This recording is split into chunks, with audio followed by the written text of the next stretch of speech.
তিনি দুইটা গুরুত্বপূর্ণ ঘটনা বলছেন ইলমুল কাশফ সম্পর্কে। কাশফ নিয়ে একটা কথা বলছেন যে সাহেব কিবলার একজন উস্তাদ ছিলেন, চিশতিয়া নিজামিয়া তরিকার উস্তাদ ছিলেন। উনি ছিলেন রামপুরের আলিয়ার উস্তাদ, তিনি চিশতিয়া নিজামিয়ার ছিলেন, মুর্শিদ ছিলেন। তো তার জিকিরের মজলিসে মাঝে মধ্যে সাহেব কিবলা বসতেন। তো তিনি সাহেবকে দেখে বলছেন যে তো আপনি আমার কাছে মুরিদ হন, আমি চাই আপনাকে আমি একটু খেলাফত দিব বা এরকম কিছু। তখন সাহেব কি বলছেন যে আমার তো মুর্শিদ আছেন, আমার অনুমতি লাগবে। বুঝলেন না কথাটা?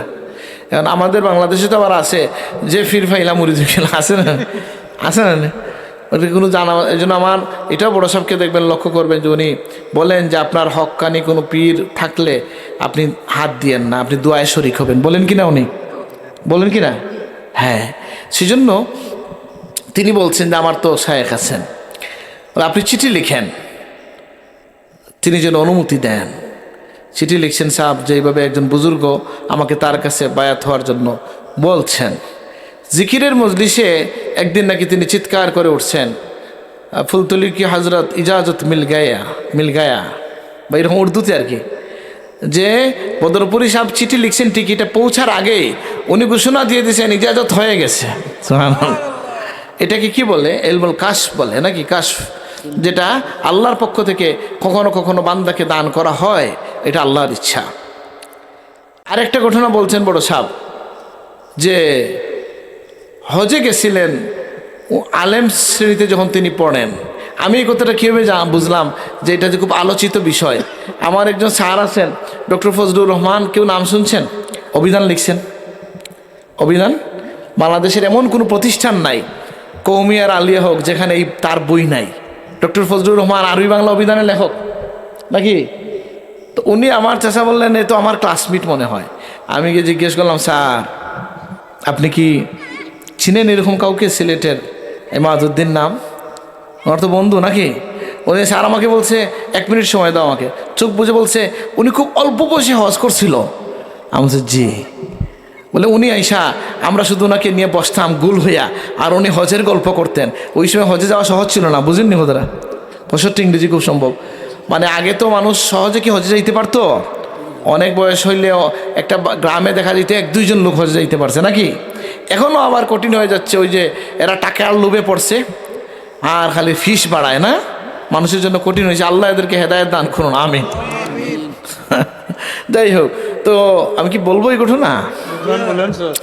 সেটা কি বলে সাহেব, 2টা ঘটনায় ইবার ইসাল হিসেবে উনি বলছেন। আপনাদেরকে আমি কেন বলতেছি যে মনোযোগের সাথে শুনবেন, যে উনি অনেক কথা বলেন যেটা আমাদের জন্য, এই সমাজের বা এই সময়ের জন্য এটা খুব দরকারি বিষয়। যেমন হানাহানির কথা বলছেন, জুলুমের কথা তিনি বলছেন, কারি সাহেবদেরকে তিনি সতর্ক করছেন যে কারি সাহেবরা এমন একটা নিয়ামত পাইছেন, রাসূলুল্লাহর শ্রেষ্ঠ মুজিজার আমানত গ্রহণকারী হয়ে গেছেন আপনি, আলহামদুলিল্লাহ। সুতরাং এই খেদমতের উপর টিকে থাকেন, হাউজে কাউসারে আমরা একত্রিত হব ইনশাআল্লাহ, আলহামদুলিল্লাহ। আর কি, যে আমরা যেন কারো উপর জুলুম না করি, এটা তিনি বলেছেন। ফাঁকি এই কথাটা বলছেন, এটা আমি বহুবার ওনার মুখেই শুনছি, উনি একমাত্র সাক্ষী এটার। কি, যে পাকিস্তানে যখন গেছিলেন তখন 3 দিন পরে ছিল পাকিস্তান থেকে ফ্লাইট হজের।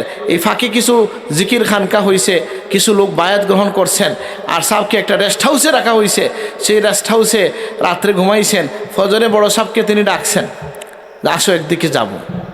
গেছেন, একটা ট্যাক্সি নিছেন, নিয়া পাহাড়ের উপরে, নাম বলছে, নামটা আমি বলে গেছি, শেখ আবদুল্লাহ বা এরকম কেউ, ওনার উপরে গিয়া, পাহাড়ের উপরে গিয়ে তার জিয়ারত করছেন।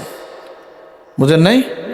এখন সাপ যে গেলেন রাতের বেলা এইদিকে, এই পাহাড়ের উপরে একটা আল্লাহর ওলির কবর আছে, উনি কীভাবে জানলেন?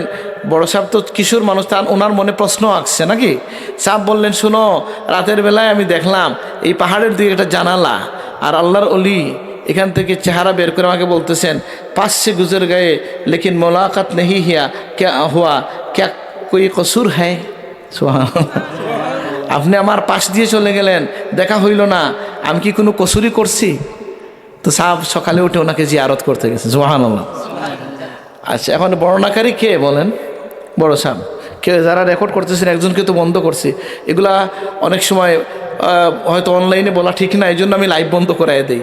যারা বড় সাহেবকে চিনে না, যারা বড় সাহেবের মাকাম সম্পর্কে জানে না, তিনি মনে করেন এটা গল্পের সাথে গল্প, কিন্তু আমরা বুঝি যে তিনি 80 বছরে হয়তো এরকম একটা ঘটনা বলছেন, বলেন না সাধারণত নাকি?